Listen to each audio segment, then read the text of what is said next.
it's Medium Jenny Lee, and I'm here with something a little bit different. If you were not aware, April is National Poetry Month, and I'm sure most of you are not aware that I, at one time, self-published, my own book of poetry. Here it is. It's called Articulate Cadaver, an Illustrated Collection of Poetry by me, self-published. I think, let's see, 2012, I believe, is when I came up with this. So that's been 10 years ago already. Yikes.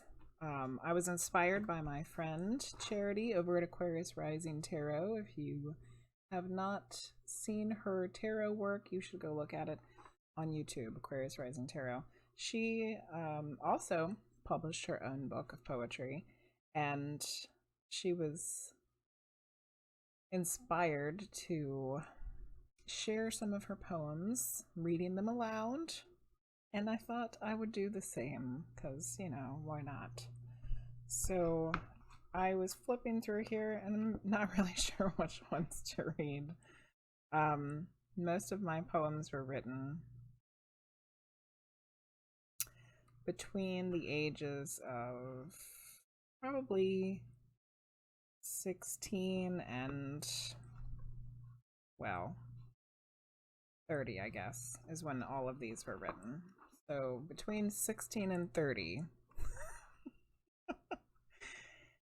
And a lot of them are really depressing as I've flipped through and read them. But I think that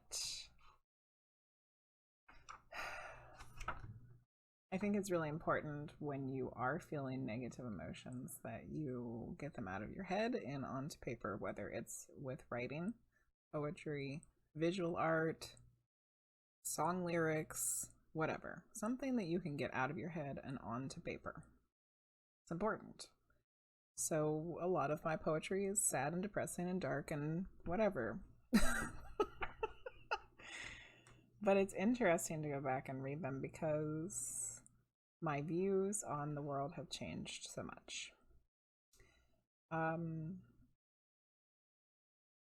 But here's one that I shall read called Remembrance that perhaps is one of my revelations that I remember having past life. Remembrance. And now I remember vividly the breath rushing out of me, the blood slowing peacefully. The time's rest has come over me. And now it seems so clear that when death is near, there is nothing to fear. Please shed no tears.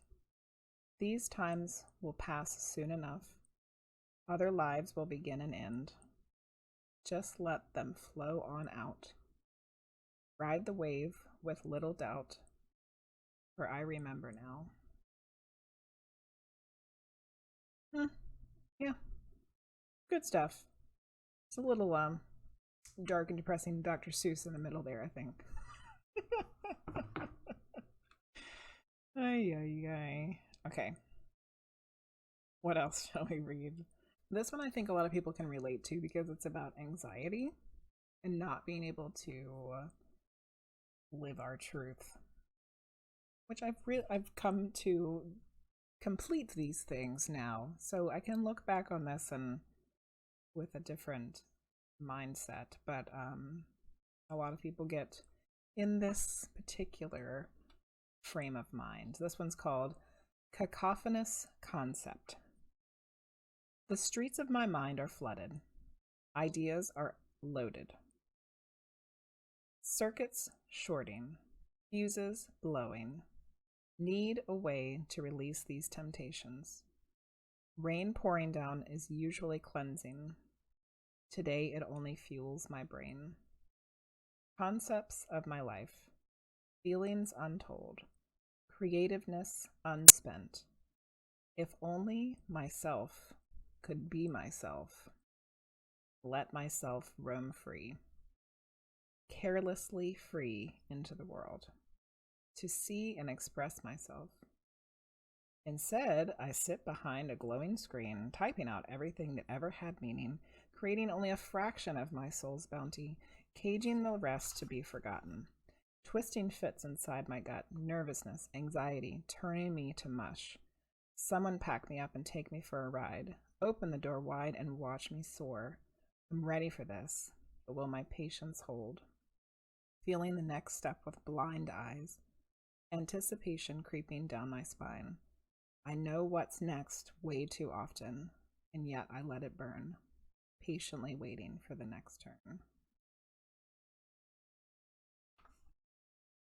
I was feeling that. I was feeling the if only myself could be myself.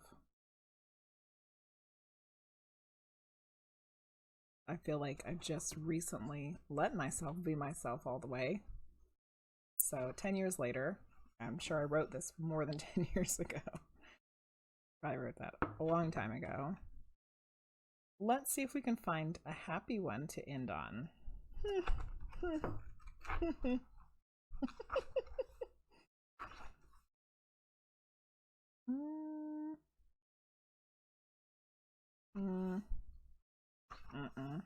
Nope. Nope. Nope. Nope. Definitely not. Nope.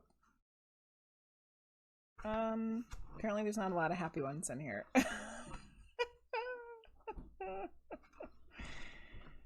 Ay. So, I did create the illustrations for this book as well. There's some of my photography. I did some original drawings for specific pieces. So there's some good stuff in here. It's really weird to look at it again after a long time. So I have found one that I think I shall share. It's a good companion to the one that we just read because it's about letting myself create, which the Cacophonous Concept was about thinking about ideas but then not following through with them. So this one will be good because it's about following through. It's called Paint a Piece of Mind. Paint on my hands under my yielding advances. Smear with the brush, creating something new, never viewed, never seen. Paint on my hands cleans my sight, makes me see anew. The world is clear, the colors brighter. Each leaf of the trees jumps out at me. Beauty all around, peacefulness abounds. Inner restlessness fades. All is well. So all that restlessness I was feeling in the previous poem, when I finally let myself create something, all was well. Pretty interesting looking back at this. I'll put the link for it up in the YouTube video because it's still for sale somewhere out there on the interwebs through Amazon. So if you're interested, pick it up. It's cheap. If you want to read my poetry and see my pictures. I think I also have some for sale in my Etsy shop, which if you would like me to sign it for you, you could order it through my Etsy shop and I will sign it and ship it to you. I think there's a few for sale in there. I'll put the link for that in there also. And hope you enjoyed this. If you did, don't forget to give it a like. If you haven't subscribed already, please do that. And I think I'm going to add this to a new collection playlist I'm going to name Story Time, because I've written a lot of things actually, and I don't know if I'll ever publish my short stories, so I might as well read them to somebody. And if you want to come back and listen, I'll start putting those up sometime. Anyway, thanks for watching. See you next time. Bye-bye.